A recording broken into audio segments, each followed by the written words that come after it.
오늘 우리에게 주시는 하나님의 말씀 사무엘하 2장 1절에서 4절 말씀입니다. 교독합니다.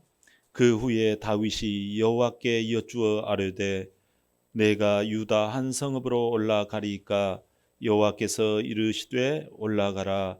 다윗이 아뢰되 어디로 가리이까 이르시되 헤브론으로 갈지니라.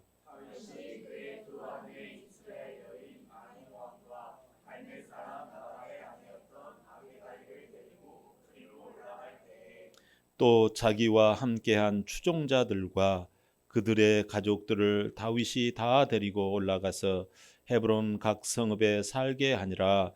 유다 사람들이 와서 거기서 다윗에게 기름을 부어 유다 족속의 왕으로 삼았더라. 아멘. 네, 오늘 말씀의 제목 같이 한번 고백해 볼까요? 다 같이 시작. 다시 한번요. 시작. 하는 사람, 해결받는 사람. 스코틀랜드에 이 말이 하나 있는데요. 이 클라이스데일이라는 말이 있어요.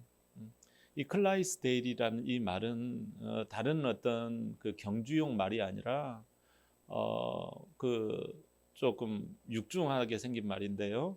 마차용, 짐수레용 말이에요. 이 말이 짐을 이제 끌기 위해서는 조련이 필요하겠잖아요. 그 조련을 하는데요. 이 조련사의 말에 의하면 이 말 한 마리를 이렇게 조련을 해가지고 끌 수 있는 짐의 무게가 있나 봐요. 그 무게가 3,175kg 정도 된다고 그래요. 말 한 마리가 클라이스데일 이 말이 하나 끌 수 있는 게. 그러니까 3톤을 끈다는 말이 저는 우리 봉고차 조그만 그 1톤 트럭이잖아요.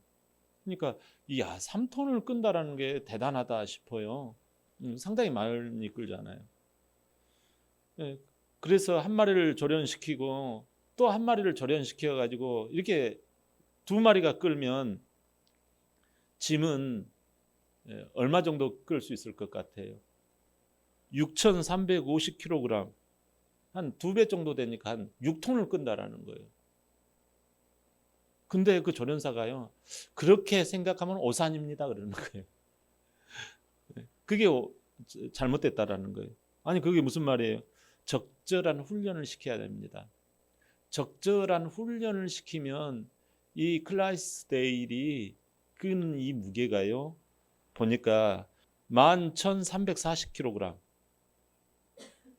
그러니까 여러분 이게 11톤이잖아요. 두 마리가 적절한 훈련을 시키면 이 클라이스데일 두 마리가 11톤을 끈다라는 거예요. 여러분 그러면 이게 몇 배예요? 3배가 넘잖아요, 여러분. 이 3배가 넘는 것을 끌 수 있다라는 거예요. 이것을 일컬어서 뭐라고 부르는 거 아니에요? 시너지라고 합니다. 상승 효과라고 그래요, 이걸. 시너지 상승 효과는요, 2명 이상의 사람들이 잘 협력하면 혼자서 하는 것보다 훨씬 더 큰 그 4배 가까이 오는 효과를 이 클라이스데일이 이뤄내는 거예요. 오늘 짐을 나르고 있어요. 오늘 이사를 합니다. 무거운 짐도 날라요. 그러나 오늘 성경은 우리에게 영적인 짐을 어떻게 나르는가를 말씀하고 있어요. 하나님의 짐, 하나님의 사명, 나는 성도라는 이 직분 있잖아요. 그리스도인, 이게 있잖아요. 또 한 단계 더 나아가서 주 멜로디 교회 권찰, 주 멜로디 교회 집사, 주 멜로디 교회 권사, 주 멜로디 교회 목사, 주 멜로디 교회 사모, 이게 있단 말이에요. 여러분 지금 이 하나님의 뜻 목적을 실현하는 이 우리 직분자이잖아요. 우리가 죽었을 때 뭐라고 해요? 성도. 성도예요. 목사도 성도예요, 사실 큰 의미로. 비석에다가 성도 정석함. 여러분 다윗은 사울이 죽고 나자 문제가 될 게 아무것도 없어요. 이제 그잖아요. 오늘 다윗이 나오고 그 부하들이 어딘가로 이사를 갑니다, 여러분. 이제 다윗은 말 그대로 홀가분해요. 이제 정말 의기양양하게 되었어요. 근데 그의 얼굴 표정은 어떨까요? 다윗의 얼굴 표정은 지금 어떨까요, 여러분? 궁금하시죠? 그러나 그는 참 표정 관리 잘해요. 다윗은 그가 캐지나 찡찡나 이러지 않아요. 그는 죽은 사울을 애도하고, 예, 그 눈에는 눈물이 글썽인 이 다윗의 모습, 참 우는 자들과 같이 울고, 예, 웃는 자들과 같이 웃는, 야, 멋지잖아요. 다윗이 매력이 있잖아요. 그렇다면 그의 발걸음, 그 걸음은 어디를 향하고 있을까요? 여러분, 사람을 보려면 그 말을 듣지 말고 그의 발걸음을 보면 그 사람을 알 수가 있다고 그래요. 여러분, 오늘 예배에 나오신 여러분의 발걸음은 정말 귀한 줄 믿습니다. 이게 믿음이에요, 여러분. 그 사람이에요. 그의 첫 발걸음은 온통 초미의 관심입니다. 본문 1절에 그의 모습이 나타납니다. 그의 발걸음은 어디를 향할까요? 자, 1절 다 같이 시작. 그 후에 다윗이 여호와께 여쭈어 아뢰되 내가 유다 한 성읍으로 올라가리까? 여호와께서 이르시되 올라가라. 다윗이 아뢰되 어디로 가리까? 이르시되 헤브론으로 갈지니라. 아멘. 사울이 죽고 난 다음에 그가 한 일이 무엇이에요? 여호와께 여쭈어 아뢰되. 여러분, 이거 해석하실 수 있겠죠? 이게 하나님이 어디가 계시는데 뭐 여쭈어 아뢰요? 이게 무슨 말이죠? 예, 그렇습니다. 기도했다라는 말씀이에요. 할렐루야. 다윗은 여러분 기도보다 앞장서지 않았다라는 거예요. 얼마나 멋지고 고마워요. 다윗은 하나님께 기름 부은 왕이잖아요. 마치 한 마리의 스코틀랜드산 클라이스데일, 이 다윗이에요. 하나님께 기름 부음 받았잖아요. 짐수레잖아요. 하나님의 짐을 끌어 나르는, 예? 성도용 말 클라이스데일 다윗, 클라이스데일 여러분, 클라이스데일 정석함. 하나님이 택해서 하나님이 일하라고 세운 사람이 기름 부음 받은 자라고 말씀을 드렸잖아요. 지난주 어려운 말씀이었어요. 근데 제가 그 어려운 말씀을 여러분 잘 이해했을 줄 믿습니다. 기름 부음이 뭐냐? 하나님이 너 찜했다. 너에게 사명 주었다. 이게 그 기름 부어 받았다. 예수 믿는 순간 우리의 의미, 목적, 추진이, 동력이 웽 하는 것이 그리스도인에서 나오는 거예요. 하나님의 기름 부음에서 나오는 거예요. 할렐루야. 네. 하나님께서 택해서 일하라고 세운 사람, 이 기름 부음, 하나님의 일, 하나님의 일꾼으로서 거룩한 짐을 운반해야 하잖아요. 다윗의 현재 위치, 지금 그는 어디에 서 있길래 이럴까요? 예, 블레셋 나라 시글락에 서 있어요. 하나님이 없는 나라가 블레셋이라고 말씀드렸죠. 하나님이 없는 나라가 블레셋이에요. 쉽게 말하면 오늘날 세상이에요. 여러분이 나가서 사는 이 세상이 이 블레셋이에요. 하나님은 우습게 여겨요. 교회 가는 거 우습게 여겨요. 그게 블레셋 나라예요. 여러분, 우리가요, 우선은 좋아요. 블레셋 나라 살면 뭐 괜찮잖아요. 그래서 다윗도 뭐 살만한 거예요. 근데 그는 이제 사울 왕이 죽고 난 다음에 그 텅 빈 공간을 향하여 가자 끼리야 하고 적토마를 타고 그냥 야 우리 가자, 이것들 다 잡아 그냥 우리 반대하고 우리한테 했던 것들 이렇게 해서 관우 유비 뭐 누가 같이 해서 그들은 정복자의 입장으로 들어가도 아무 뭐 그럴 수 있어요. 근데 다윗의 모습을 보세요. 그는 지금 시글락에 서서, 시글락은 어떤 곳이에요? 하나님을 무시하는 공간이에요. 하나님을 무시하는 시간이 멈춰 있는 곳이에요. 하나님을 무시하는 스토리가 멈춰 있는 곳이 블레셋 나라 시글락이에요. 근데 그 자리에 이 텅 빈 블랭크가 생긴 이 이스라엘을 향하여서 그는 적토마의 말을, 경주용 말을 타고 가지 않습니다. 오히려 그 자리에서 무릎을 꿇고 자기를 어디에다가 쓰실지 하나님께 묻는 겁니다. 유다로 갈까요? 허락을 받는 거예요. 하나님 앞에. 야, 가면 되지 뭘 허락을. 유다로 갈까요? 그러니까 그래라 하나님 하십니다. 기도의 응답이야. 여러분 중요하잖아요. 하나님께서 오케이, 그 교회 가라. 오케이. 그러면 할렐루야 하고 이제 땡 됐다 이런데요. 그러지 않습니다. 그다음에 또 하나님 앞에 또 묻습니다. 막연하잖아요. 막연해. 그래서 또 묻으면 어디로 갈까요? 유다 헤브론으로 가라 그러십니다. 여러분, 우리가의 기도는요, 왜 기도가 안 하시고 기도에 대해서 집에서 기도할게요, 직장에서 기도할게요. 그것은 여러분 안 하는 사람은 없어. 세상 사람들은 더 해요. 세상 사람들도 기도해요. 블레셋 나라도 기도합니다. 그건 기도가 아니에요, 여러분. 구체적인 기도를 가지고 교회 나와서 기도하는 거예요. 새벽을 지키는 거예요. 구체적인 기도가 없기 때문에 묵시가 없으면 그 백성이 방자에 행하거니와 그러잖아요. 묵시가 하나님의 말씀, 하나님의 비전, 하나님의 구체적인 그게 없다라는 거예요. 자기의 꿈이. 그러니까 기도는 자기 식대로 하는 거죠. 그랬더니 헤브론으로 가라 이렇게 구체적인 하나님 구체적인 포인트를 알려주시잖아요. 할렐루야. 여러분 놀랍습니다. 하나님께서 구체적으로 기도할 때 하나님께 매달릴 때 하나님으로부터 공간이 튀어나오는 거예요. 이야, 여러분 하나님의 공간이 튀어나와요. 헤브론이 튀어나와요. 유다가 튀어나와요. 하나님의 시간표가 튀어나와요. 하나님의 스토리가 튀어나오기 시작하는 거예요. 참 그리스도인, 기름 부음이 있는 그리스도인이라면 주의 뜻을 갈망해야 해요. 시편 143편 10절이에요. 시작. 주는 나의 하나님이시니 나를 주의 뜻을 행하게 하소서. 주의 영은 선하시니 나를 공평한 땅에 인도하소서. 아멘. 자, 여러분 다윗의 첫 행보가 뭐라고 그랬죠? 어디라고 그랬죠? 하나님이 제시한 그 공간 창조, 하나님의 이 정말 나에게 주신 나의 마음 가운데 포인트를 치시는 그 하나님, 그 포인트, 내비 포인트가 어디라고요? 헤브론이라는 거예요. 글로 이사 가라는 거예요. 헤브론은요 어떤 곳인 거 아니? 옛날 아브람이 아시죠? 아브람이 조카 롯과 같이 함께 살았거든요. 근데 자식이 안 생기는 거야. 그래가지고 여차하면 조카 롯을 자기 후계자로 연결하려고 했었어요. 근데 뭔 시비가 붙어가지고 조카 롯과 헤어지게 됩니다.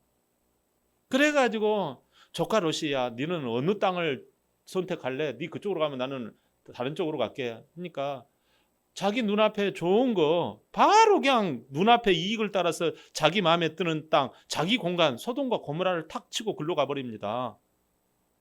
이때 아브람은 이 클라이스데이를 기다립니다. 이 스코틀랜드산 클라이스데이가 아니라 아브람에게는 하늘산 클라이스데이를 기다리는 거예요. 꼼짝하지 않는 거예요. 그러니까 클라이스데일이 내려옵니다. 너는 눈을 들어 동서남북을 바라보라. 내가 너에게 밟는 땅을 내가 너에게 주리라 그럽니다. 그래서 내비 포인트가 나와요. 내비게이션 포인트가 나와요. 그 지점이 어디예요? 그가 하나님의 말씀을 듣고 내비게이션 포인트, 내비 포인트를 찾아서 헤맵니다. 그런데 하나님께서 거기야 하는 지점이 바로 헤브론이에요. 아브라함이 같이 있다가 그 사람은 자기 살려고 자기 좋은 것을 찾아서 그리로 갈 때 자기는 그 좋은 것, 자기도 그 소돔과 고모라 땅이 좋은 거 알아요. 에덴 동산과 같은 걸 알아요. 그런데 그걸 양보하고 조카한테 양보하고 하나님을 기다리는 거예요. 나 하나님 어디로 가야 합니까? 할 때 그에게 하나님께서 눈을 들어 가봐라. 내가 네게 주리라. 그래서 짜증 땅에 이 헤브론인 거예요. 유관 사연이 있는 것이 이 땅인 거예요. 말씀 속에 하나님의 공간이 열렸던 거예요. 그래서 아브라함은 이곳에 하나님을 위하여 제단을 쌓았잖아요. 그 헤브론의 의미가 하나님과 교제한 자리 이런 뜻이에요. 결국 아브라함은 그곳에서 하나님과 교제하고 나중에 2차 저차 했지만 그곳에서 숨을 거두고 그곳에서 묻힙니다. 아내 사라도 그곳에 헤브론에 하나님의 그 헤브론 땅에 눕습니다. 그 아들 믿음의 아들 이 이삭도 그 헤브론 땅에 묻힙니다. 그 아내 리브가도 헤브론 땅에 묻힙니다. 그 믿음의 계보인 야곱도 그 헤브론 땅에 잠듭니다. 그 아내 라헬도 헤브론 땅에 잠듭니다.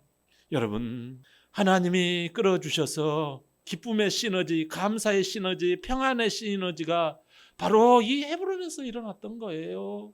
하나님과 데이트 장소예요. 만남의 장소가 헤브론인 거죠. 나중에 어쩌다 저쩌다 하다가 이 헤브론을 놓치고 맙니다. 그랬더니 유다 지파의 이 여호수아 시대 때 아시죠? 여호수아와 갈렙, 이 유다 지파의 한 족장인 이 갈렙이 저 헤브론 이 산지를 내게 주옵소서, 내가 나이 80이라도 늙지 않았습니다. 이러면서 이 늦은 나이에 저 산지를 내게 주소서 하면서 그 헤브론 땅을 왜 공략하려고 했겠어요? 왜 그 헤브론 땅을 추구했겠느냐 하는 것입니다. 왜요?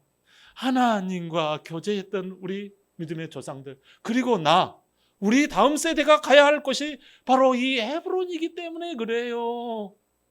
거기에서 김제평화가 아니에요. 산지예요, 산지.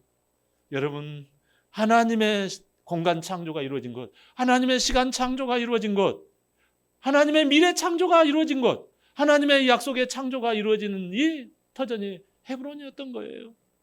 다윗은 사랑하는 가족들, 아내들과 또 부하 600명과 또 그 식솔들 해서 한 2-3천 명이 이사를 짐을 나눕니다. 헤브론으로 들어갑니다. 그러자 유다 백성들이 달려와서 유다 지파의 왕으로 당신을 세우겠습니다 하고 왕관을 얹어주잖아요. 자기도 좋고 유다 지파도 좋은 말 그대로 시너지 효과가 나타나는 거예요. 하나님과 동행하는 그 두 말이 끄는 것처럼 상승 효과가 일어나는 거예요. 여기서 이 다윗은 7년 6개월을 유다 왕으로 멈춰 있습니다. 욕심을 부려서 전국적인 왕으로 속히 할 수도 있을 거예요. 그러나 전국적인 왕을 추구하지 아니하고 하나님의 클라이스데일이 이끄는 그대로 갔더니 거기서 평안하면서 나중에는 전국적인 왕이 됩니다. 여러분, 이걸 믿음이라고 해요. 여러분, 기다린다라는 게 뭐죠? 하나님의 은혜로 되어야지 진짜 오래가고 이게 복이 되는 것입니다. 이게 믿음이에요. 이게 믿음.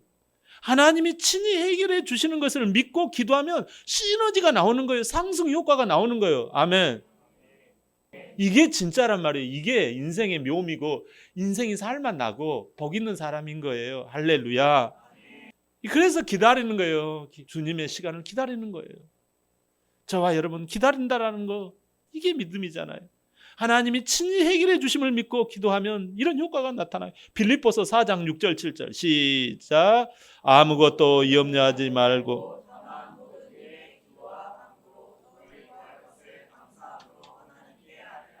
그리하면 모든 지각에 뛰어난 하나님의 평강이 그리스도 예수 안에서 너희 마음과 생각을 지키시리라. 아멘. 근데요, 이러지 못하고 아멘 하지 못한 사람들이 있어요. 사무엘하 2장 8절이에요. 시작. 사울의 군사령과 넬의 아들 아브넬이 이미 사울의 아들 이스보셋을 데리고 마하나임으로 건너가. 아멘. 사울에게는요, 죽은 사울 왕은 이미 죽었잖아요. 근데 거기에 네 번째 아들이 있었나 봐요. 저도 이걸 여기서 알았네요. 그 이스보셋 약간 부족한 애가 남았는데 군사령관 이 아브넬이 그를 얼른 왕으로 추대합니다. 그리고 잽싸게 다윗보다 먼저 마하나임이라는 곳으로 옮겨갔고 거기에 가가지고 사울 정권을 이어가는 거예요. 명맥을 잇는 거였죠. 자, 여러분, 그렇다면 눈치채는 분도 있을 거예요. 다윗 왕국과 사울 왕국의 차이점이 뭔가요? 이건 여러분, 하나님의 뜻을 묻고 기다리는 것이 없다라는 거예요. 바로 그냥 가버립니다. 자기 생각, 자기 뜻을 가지고 현실을 이끌어가는 것입니다. 자기 의도, 자기 목적이 앞서죠. 아브라함의 조카 롯처럼 조급함이 켜켜이 그에게 배어 있는 거예요. 사울 왕국의 이게 전통이에요. 악습이에요. 옛사람의 모습이에요. 전혀 상관없어요. 큐티 나오고 상관없습니다. 새벽기도 나오고 상관없고 오후 예배 나오고 상관없어요. 이게 여러분 누군가 아닌 사울의 집안 내의 전통이에요. 전통. 겨우 살아나온 사울 집안이잖아요. 그러면 회개하고 하나님 앞에 무릎을 꿇어야 되잖아요. 이런 사람에게는 시너지가 절대 안 나옵니다.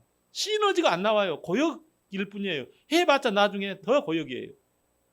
사탄은요, 하나님 없이 이스보셋, 아브넬 둘이서 한번 잘해보라. 그러면 시너지 효과가 일어날 것이다. 이렇게 유혹을 해요. 자기 노력, 자기 생각대로 하다가 사울왕은 그 결과가 무엇이 됐어요? 비참한 결과를 여러분 봤잖아요. 근데 그거 괜찮아. 또 한번 우리 이스보셋과 군사령은 우리 둘이서 한번 열심히 잘해보자고. 그러면 잘 될 거야. 그렇게 또 시도해요.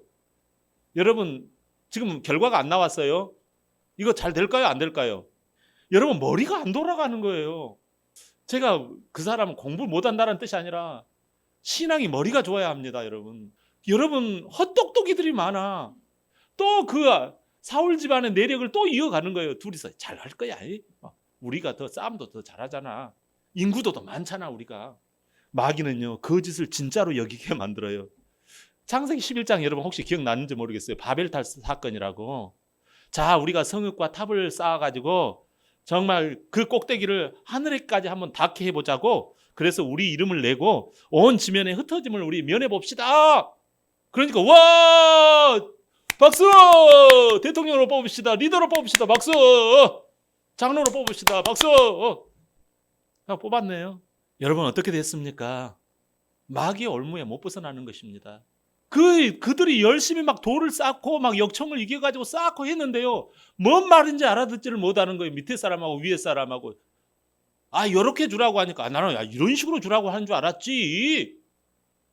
둘 다 맞는 거예요. 그러니까 소통이 안 되는 거예요. 보고도 알려줘도 예예하지만요. 그 다음번에요 또 몰라요. 너무 불쌍해요. 안타까워요 저는. 그래서 아까 우리가 기도를 했던 거예요. 하나님 오늘 말씀을 알아듣게 해달라고. 이해는 하는데 알아듣는단 말은 믿지를 못한다는 말이에요.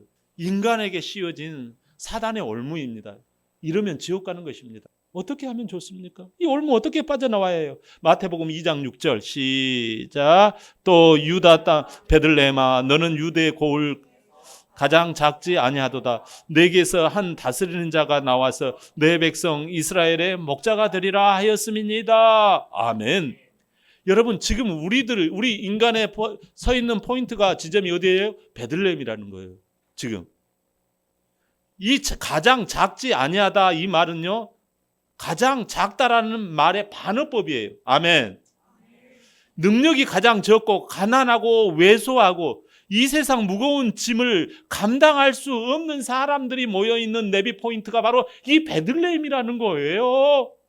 정말 무능한 자들이 끼리끼리 모여가지고 해봤자 클라이스데일 2명의 효과가 나오지 않는 곳이 바로 이 베들레헴이라는 거예요. 가장 작은 곳이라는 거예요. 가장 못난이라는 거예요. 가장 쓸모없는 인생이라는 거예요.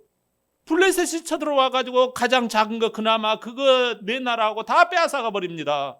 그 시간 다 빼앗아가 버립니다. 그 스토리가 눈물과 한숨과 탄식이요 수고요 절망이요 낙심이요 원통이요 분통이요 절통인 거예요. 이게 베들레헴이에요. 근데 이곳에 목자가 나타났다니 웬일입니까? 우리를 이끄시게 될 거라는 거예요. 그분이 누구예요? 예수 그리스도. 따라합니다. 예수 그리스도.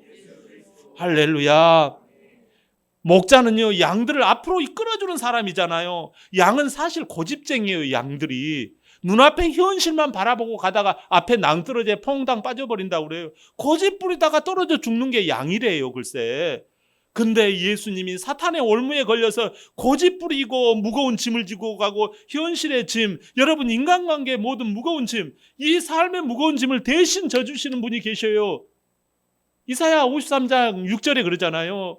우리는 다 양 같아서 그릇 행하여 각기 제 길로 갔거늘 여호와께서는 우리의 짐을 그에게 담당시키셨도다. 그에게 다 엎어서 짐을 맡기셨도다. 할렐루야. 이게 예수님이 담당하셨다라는 거예요. 다른 종교는요 값을 지불해야 합니다. 자기 수행, 자기 고행을 강조합니다. 그리고요 막 상조 같은 거 엄청나게 잘합니다. 자기 선행으로 구원을 받는다라는 거예요. 자기 구제 행위로 말미암아 억지로라도 해야지 하나님의 구원을 받는다고 여기는 거예요. 그러나 여러분 우리는요 오직 예수님의 공로 덕분이에요. 내 공로 덕분이 아니라 오직 수고하고 무거운 짐을 져주신 우리가 그릇 행하여 각기 제 고집대로 했던 것을 예수님께서, 하나님의 아들 예수님께서, 우리의 하나님 아버지가 그 아들 예수님한테 우리 정석항의 모든 죄, 여러분의 모든 죄를 그에게 담당시키셔서 그가 올라가서 십자가에서 죄값을 죽음으로 다 감당하신 줄 믿습니다. 그래서 우리는 예수 공로로 말미암아 우리는요 죄가 없는 줄 믿습니다. 할렐루야. 여러분, 나에게는 지금 무슨 패만 남아 있어요? 자기 자랑패가 아니라 나는 예수 공로패가 나에게 있는 줄 믿습니다. 오직 십자가는요 예수 공로패예요. 할렐루야. 예수 공로패가 있습니까? 여러분, 근데 이 한국 사람들 여러분 보세요. 생클하잖아요, 옆에 사람이. 그건 왜 그래요? 그까짓 것쯤 이런 뜻이에요. 오늘 말씀을 듣는 사람들 태도를 보면 우리가 알 수가 있어요. 예수 공로패가 있는 사람은 적극적입니다. 고마움을 느낍니다. 눈물이 글썽글썽입니다. 눈을 마주치고요. 한국 사람들은 희한해요. 왜 그러냐면 이 공로패를 안 받아요. 왜 잘 안 받으려고 하는 거 아니? 너무 큰 그 은혜라서 자기 공로를 주장해요. 내가 뭔가를 조금이라도 끼어들 그게 있어야지. 예수 공로가 큽니다. 이럽니다. 근데 자기는 아무것도 관여하지도 못했어요. 예수 공로에. 예수님이 십자가에 죄 짓고 갈 때 우리가 아무것도 한 거 없어요. 그러니까 염치가 없거든요, 자기가. 그러니까 예수님의 공로 우리가 찬양합시다 그러면 네, 아멘. 하지만요, 믿음이 없어요. 그 속에. 왜 그래요?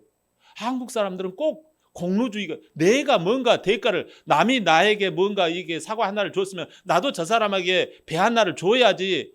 아이고, 우리는 서로 친한 사이야. 이럽니다. 제가 예수 믿기 전에는요 엄청나게 남한테 받는 거요 부담스러워했어요. 근데 저한테 한번 줘보세요. 덥석 받습니다. 여러분, 그리고 내가 있으면 또 줘. 근데요 예수님을 잘 믿지 못한 사람 받는 거 너무 싫어라고 그래요. 여러분, 우리 한국 사람들은 꼭 이 기브 앤 테이크, 그러나 믿음은 절대 그런 거 아니에요. 여러분, 이 예수 공로, 이 큰 은혜를요 거저받는 거예요. 아유, 나 같은 사람은 죄송해서 예수 공로 못 받아요. 예? 공짜로 어떻게 죄 사함 받습니까? 공짜로 어떻게 의인이 됩니까? 공짜로 어떻게 내가 영생 천국 갑니까? 앞으로 잘 노력해서 해보겠습니다. 그래요. 앞으로 내가 예배 잘 드리고 막 11조 잘 드리고 그러고 난 다음부터 나 천국 갈게요. 이러려고 그래요. 지금부터 돼야지 그게 되는 거예요. 할렐루야. 나는 의인입니다. 나는 상속자입니다. 나는 기름 부음 받은 자입니다. 나에게는 하나님의 클래스 데일이 있습니다. 할렐루야. 예수님이 해결해 주셨다. 이 주장해야 되는 거예요. 선포해야 하는 거예요. 찬양해야 하는 거예요. 할렐루야. 못 불러도 그냥 하는 거예요. 그냥 찬양. 여러분, 그 예수님 믿는 건 예수 공로로 나가는 것이지. 예수 공로가 벙벙해지면요 여러분 할 수 있는 거예요. 할렐루야. 근데 예수 공로가 벙벙하지 않으니까 생각에 벙벙해지고 가슴에 벙벙해지고 내 막 이 감성에 벙벙해지면 합니다. 근데 내 가슴과 생각에 뭐가 벙벙한 거예요? 세상이 벙벙한 거예요. 내 일이 벙벙한 거예요. 그러니까요 알지만 못하는 거예요. 여러분, 우리가 주장해야 할 줄 믿습니다. 많은 분들이 한 마리 말처럼, 이 한 마리 클라이스데일처럼 열심히 밀고 땡기고 꾸역꾸역 문제를 해결하려고 해요. 목사님, 요 문제 해결하면 나 새벽기도 나올게. 요 문제 해결하면 내가 11조 드릴게. 목사님, 요 문제 해결하면 내가 전도할게. 걱정 그만해. 여러분, 꾸역꾸역 합니다. 한번 해보세요. 제가 통계를 가지고 있습니다. 그런 사람 시너지 하나도 없습니다. 세상 방식이요, 죄인 방식이에요. 여러분, 요한복음 6장에 오병이어 기적 사건 아시잖아요. 오병이어 시너지가 나와요. 기적이 어떻게 나와요? 수만 명의 사람들이 예수님의 설교가 늦어져 가지고 밤늦게 먹을 밥이 없잖아요. 그러니까 어떻게 합니까? 이 저녁밥을 먹는 문제에 걱정입니다. 제자들 걱정투성이에요. 제자 빌립은 이 문제를 자기 힘으로 해결하려고 합니다. 그래가지고 이제 가만히 계산을 딱 이렇게 머리를 빨리빨리 돌리다 보니까 얼마가 나와요? 200데나리온의 돈이 필요한 거예요. 돈 계산이 짜르르 그러는 거예요. 200데나리온을 가지고 이 수만 명의 사람들을 먹였더라, 그런 장면이 나옵니까? 안 나와요. 여러분, 무엇을 말해요? 자기 노력으로 산 결과가 여러분 절대 기적이 안 나온다라는 거예요. 아멘. 자기 열심 부리면, 그래서 주의를 지키라는 것입니다. 여러분, 그래서 하나님 앞에 마땅한 11조를 드리라는 거예요. 절대 자기가 꾸역꾸역 문제 해결하려고 하면 안 됩니다. 제자 빌립이 결국은 어떻게 되어졌어요? 그 오병이어 사건의 기적을 일으키지 못하고 예수님의 책망을 받았잖아요. 그런데 여러분, 제자 안드레는 어떻게 합니까? 자, 제자 안드레는 기적을 일으킨 사람 아닙니까? 그가요, 정말 별 볼 일 없는 거 오병이, 보리떡 5개, 물고기, 생선 2마리를 예수님의 손에 얹어 놓습니다. 예수님, 많은 것은 아니지만 이거 있습니다. 예수님께 맡깁니다 하고 올려드렸더니 예수님께서 그에게 믿음을 보시고 그 문제를 해결해 주고 수만 명이 먹고도 12바구니나 남는 그 기적이 일어났잖아요. 제자 안드레의 방식이 무엇입니까? 예수님을 앞세우고 예수님의 손에 맡겼잖아요. 예수님이 우리의 또 다른 클라이스트의 일이에요. 스코틀랜드산 말이에요. 시너지가 나옵니다. 기적이 나옵니다. 상승 효과가 나옵니다. 놀라운 일이 생깁니다. 큰 일을 행할 수 있습니다. 하나님이 친히 도와주십니다. 하나님의 역사가 삶 가운데 나타납니다. 성령님이 도와주십니다. 이거예요. 여러분, 안드레는 문제를 해결하는 인생이 아니라 해결받는 인생이 된 것입니다. 많은 사람들이 문제와 무거운 짐을 해결하려고 했습니다. 자기가 알아서 자기 공간, 자기 시간, 자기 이야기를 만들다가 사울 왕처럼 비참해지잖아요. 오늘 다윗은 문제를 해결하려고 하기보다는 문제를 해결받는 사람이 되고자 했잖아요. 그랬더니 하나님은 헤브론으로 인도하셨을 뿐만 아니라 유다 왕이 되는 시너지가 일어났던 거잖아요. 3월에는 여러분, 3월은 섞이는 때라고 했어요. 이 말은 섞이라는 뜻이 아니에요. 사랑하는 여러분, 다윗처럼 기도할 때 여쭈어 하나님께 아뢰되, 이게 여러분 내비 포인트를 잡아가는 것이에요. 타임 예약을 거는 거예요. 그런데 우리는 그냥 이스보셋과 군사령관 아브넬처럼 하지 않습니까? 사랑하는 여러분, 교회는 헤브론입니다. 하나님과의 교제의 자리입니다. 여러분, 교회를 가까이 하시기를 바랍니다. 인생은 여러분 놀라지 마세요. 출생, 결혼, 회갑, 칠순, 팔순 다 교회 예배로 통해서 시작되도록 하나님은 만들어 놓으셨어요. 심지어 죽고 천국 갈 때도요, 교회 헤브론을 통해서 들어갑니다. 이 헤브론 자리가 바로 교회예요, 여러분. 이곳을 여러분 망각하고 이것을 망실하고 한번 나와주 계시기 아닙니다, 여러분. 사랑하는 여러분, 한 주간 삶 여러분의 것이라고, 한 주간의 공간 여러분의 것이라고, 한 주간의 시간 여러분의 것이라고 주장하지 마십시오. 여러분, 해결하려고 하시기보다는 해결받는 인생 되시기를 바랍니다. 예수님의 이름으로 축원합니다. 아멘.